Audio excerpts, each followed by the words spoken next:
The questions for players on the Zoom, so you can open them to them. Paige, your first game playing here, your thoughts about it? Fun arena to play in, fun atmosphere, great environment.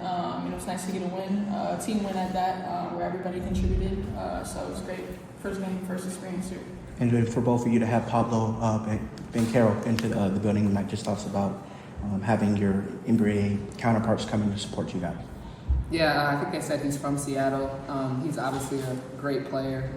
He's going to be really good for a long time in the league, so it's dope that he came to support women's basketball. Paige, I talked about your unselflessness. How has your unselflessness off the court kind of helped you become a better basketball player? And Arike, on that same topic, how has seeing Paige's unselflessness, both on and off the court, kind of inspired you as a basketball player as well? I think the way that I play basketball is the way I try to live my life, make everybody around me better, share, give with what I've been given, be unselfish. And so I think it's just a true reflection of the person that I want to be. Yeah, like she said, what you see is what you get. There's no, hidden agendas. She's a, true person, true leader. She always has everybody's best interest in heart, and she just happens to be a great player. But before that, she's a great person. So we're glad we have her on our team. Paige, after the slower start, there was a lot of momentum. Third quarter was really impressive. Just what were some of the things that you liked after that 8-0 deficit? I think our response has always been great. The fact that we never fight, we never let a slow start or run the other team throws at us dictate how we're going to respond to that. And I think most of it we talked about at halftime was points off turnovers. They had a lot in the first half. I think they had 0 the second half. We knew if we cleaned it up and took care of the ball, got shots on the basket, we were playing well defensively, so we were happy with how we took care of it in the second half. With that performance tonight, do you see the second part of the season as a reset and just use what's been working and then just move forward? Yeah, for sure. We've been looking at it as quarters, so the first half is over. This is the start of the third quarter, and obviously it's after All-Star, so it's still a lot of season left, and we definitely want to turn around from the first half, and this is a good step. Any more questions? Yeah, Arike, you had a strong performance, a lot of tough shots that you were able to make. Just what were some things that helped you get in a rhythm, and what did you like about the team's overall performance today?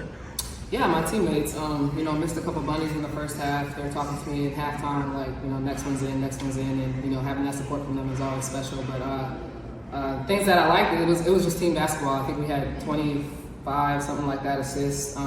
We were sharing the ball. I think, we didn't really take a lot of hard shots. We took what was open, and if, our shot wasn't open, we were making the extra pass, so that was just a great team win. For either of you, how did you guys see the double catch stumble from your side, and when you guys were when it was all in the break, what was kind of going on in your huddle when you guys were kind of talking about that? We were up at the time, so obviously they have home court advantage. When things get rowdy like that, the fans get in it. The team gets a lot of energy, so we just tried to. Obviously, it's a lot going on, but we just try to stay in ourselves. We're doing well right now. Ignore the noise and just keep at what we're doing. Okay, we'll switch to Zoom. Start with DJ. Congrats on the win. My question's for Arike. I just wanted to know, you split the season series with Seattle. Is there something to take away from this game, or is it just on to the next? I think they beat us twice now. Yeah, so we didn't split it, but it's a great win. I mean, they're a great team. Obviously, they're missing Skylar, but still, they have 2 other All-Stars. Ezzy was an All-Star in her past, and Erica was an All-Star before. Maybe Clark. They just have a lot of great players, so that's a great win from us. And we have to keep building from this. This is game 1, coming back from the break, second half of the season, and now just keep building off this momentum.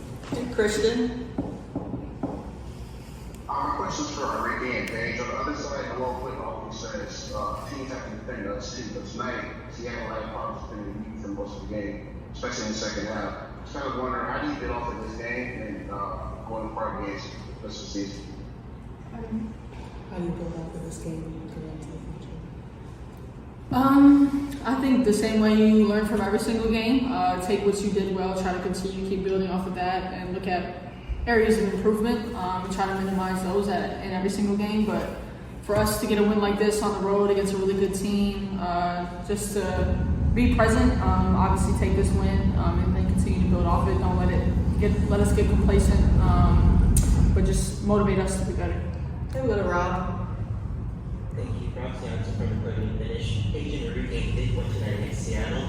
Paige, I'll start with you. After a quiet first half tonight, you really caught fire in the third and fourth frames. What adjustments did you make to get into that scoring rhythm to get better looks? And Arike, for you, how much of a confidence booster was tonight's performance, especially with how you both impacted on the offensive and defensive floor, ends of the floor?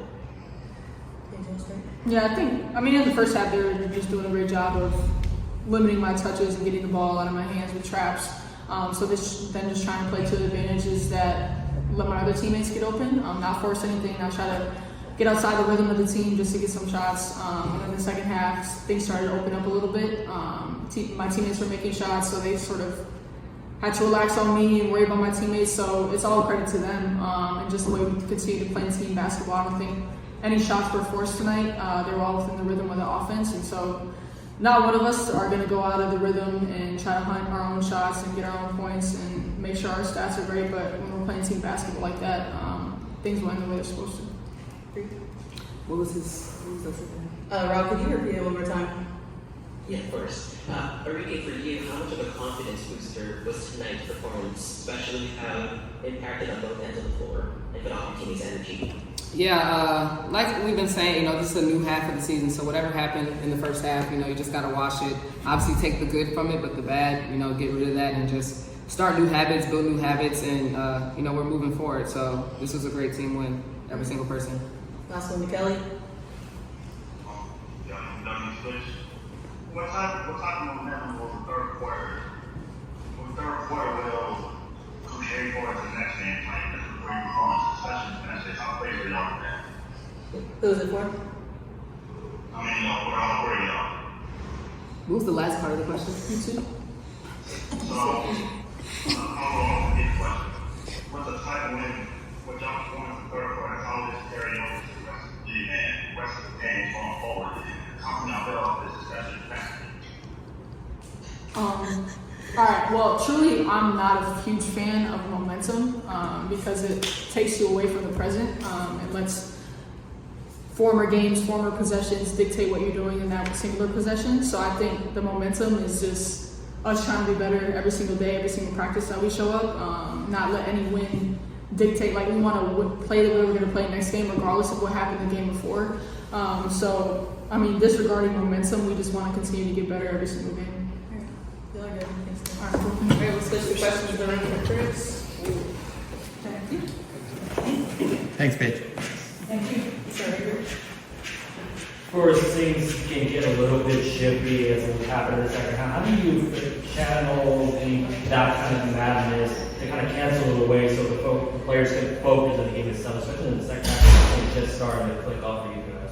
Yeah, just again, bring them together and challenge them to focus. And they were locked in tonight, and so they weren't going to let outside craziness distract them from serving each moment, doing their jobs, each possession, and staying together. So I just liked our response at the end of the second quarter. It could have gone the other way. We responded, and then to start the second half and that whole second half, it was a good response. Coach Haley Jones had eight points in the contest. Can you talk about how she set the tone in the first quarter with those 4 points and kind of how she's been performing well ever since she re-signed with the team? Yep. She's been just a great spark off the bench and have utilized her in a variety of ways. But number one, it's her pace and the tempo at which she plays, and she can push the ball, whether she's playing at the guard or the forward position, and then gives us another facilitator from a different position. So you saw her get out in transition, everyone running with her, and then with the ball in her hands, she can make some good reads when we have action going on around her. So just gives us another dimension to our offense. So excited for what she's done and what she's been able to bring to our locker room and on the floor. And just a quick follow-up, do you identify her as more of a guard or more of a forward for your team?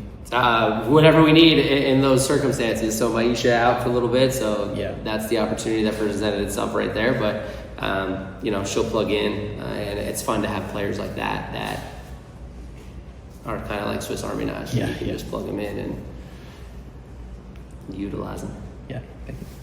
Anyone else? What have you seen from Haley on the defensive side, especially stepping in without Maisha today? Yeah, just a toughness and a desire. Being undersized and playing against some of the best players, offensively in the world. Just a compete and a, smart in terms of playing tendencies, and then also being straight up around the rim and being disciplined. So she puts herself in good positions early to be able to allow herself to compete and stay in place. And then it's just a good system defender too. So when she's off the ball, can really just help to bring organization on that side of the floor as well. And then what overall did you like about the team's defensive execution, holding Seattle to a slower game? Yeah, I mean, they struggled tonight, right? Missing their emotional leader in Skylar and a big presence on the floor. But I liked that we competed for 40 minutes and we stuck with it for 40 minutes. So I thought we did some good things, right? Like, they just don't take a lot of threes. It's not in their DNA. So I thought we did a good job protecting the paint and challenging them to beat us from the outside. Okay, we'll switch to Zoom. Rob. Thank you, Rob Tianza from the Bony Finish. Coach, you mentioned before the break that the key word for the second half of the season was urgency. So what does it mean to see your team come out tonight with that urgency and respond with contributions up and down the roster, and trust that both your strength and bench can execute your game plan on a big road game really like tonight? I'm not sure we started the game with urgency, but we responded with urgency. So that was great to see. And again, it's not urgency in feeling tight and pressured. We got to win games. No, what I'm asking for is urgency in each moment, in each possession, in each action of what we're trying to accomplish. So really trying to get them to focus small and think less, and to be able to free up their ability to go play. I like that we stick to it. We fight, we stay together. And then in the third quarter, you saw, like, when we can get stops and run and you can get out in transition, like, this team is fun to watch when we can play in the open floor. Okay, we'll go to Kelly. Coach, how impressed were your defense when you held them under 31% the entire game and 27 points the second half? How key were the three-point and bench for y'all tonight? Some of it, but they didn't shoot particularly well. We'll credit some of that to our defense and our ability. I thought we made some smart player personnel decisions. Again, I thought we enticed them to take some jumpers out on the perimeter. I think they missed a bunch of layups, which we're used to here. So, the ball bounces your way sometimes there. But again, I do think for the most part that we made some smart decisions and we competed like crazy on that side of the floor, got contests, and then did our best to finish possessions and run. Okay, we'll go last one to DJ. Coach, you had 9 players with at least 3 rebounds and 4 players with at least 3 assists. How much of an area of emphasis was that going into the game?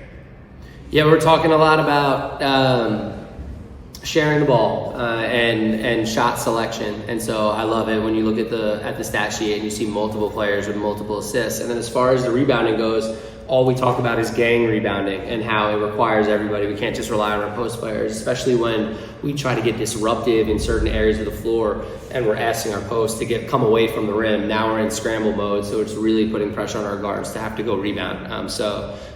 It's a group effort. I thought Dejanay came in and gave us some presence on the glass especially. So, it's a group effort. Encouraged again and excited to continue to learn and grow and improve day in and day out. Thanks, everybody.